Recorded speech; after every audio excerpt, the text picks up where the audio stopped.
I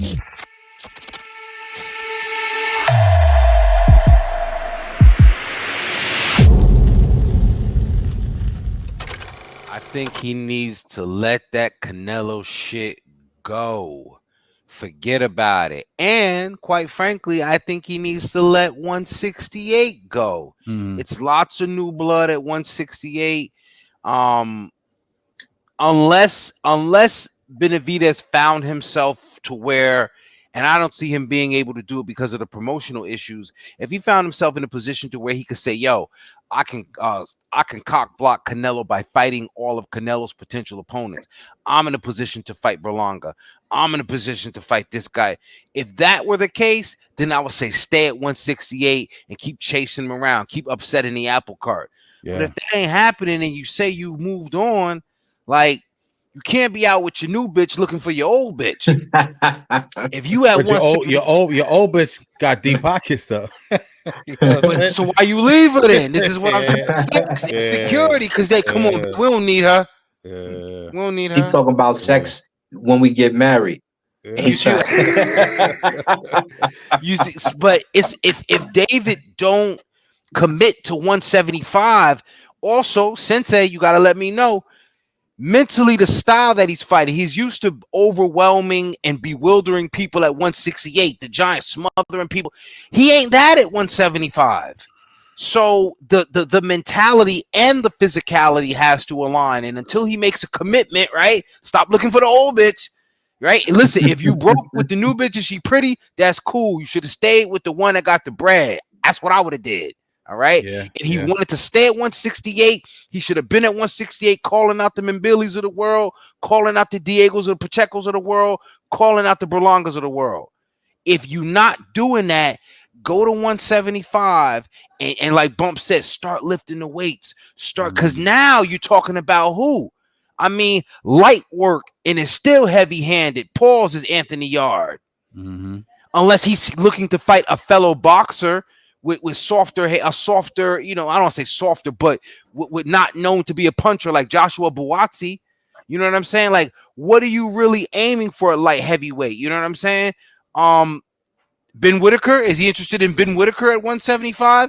Because what I'm saying is you got to be looking to fight tall, small frame guys. If you're not going to get acclimated to the weight. The big money fights are Bivol, obviously, and Benavidez. Those are the big money fights. I would stay away from. I'm sorry, Benavidez. Beterbiev and Bivol. I might stay away from the way he looked last night in terms of his power. And I know it's his first fight, and I'm not saying but until he, like you said, until he starts maybe putting on some of that natural, muscle weight, not water weight, muscle weight. I might stay away from Beterbiev. Maybe Bivol might be the better look for him. You know what I'm saying? Yeah, Bivol coming in off a stoppage, right? Beterbiev. Yeah, Bivol just coming in off a. No, go ahead, Bump.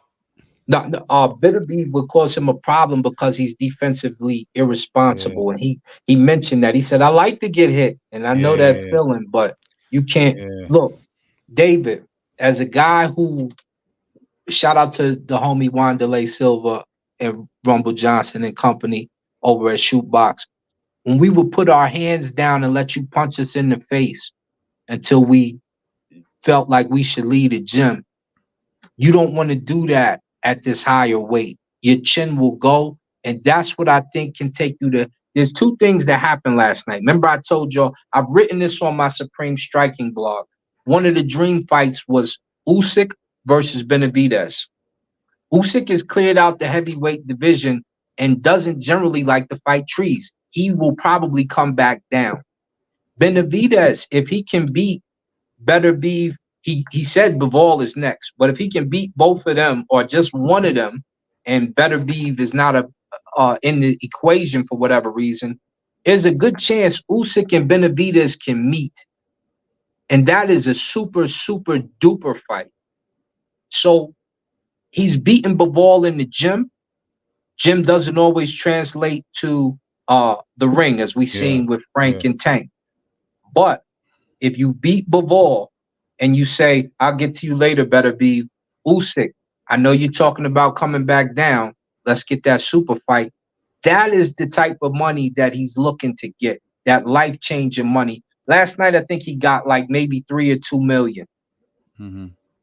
So if you're talking about that big money, that huge money, and this is when you don't have to chase Canelo, focus on Bivol, get past him, get that belt. Even if you don't unify, say Usyk's name, because he was there to watch you. He was there because of the night was big, but he was there to watch you, David.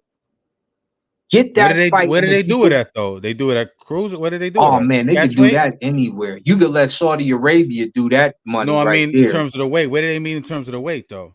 Well, he's talking about coming possibly back down to Cruiser. So, David have to go up a little bit, or yeah, catch weight, a maybe? possible catch weight. Because David, if he gets acclimated at this weight, shouldn't have a problem moving up to Cruiser. light heavy, which is where he's at, or Cruiser, which is where he's at. So if they do a catch weight between Cruiser and light heavy, that's a mega fight right there. That's a big money fight, and is so realistic right now. That is a possibility. That is a possibility for sure. No, So I'm he with has you on to that. make up his mind which direction he wants to go.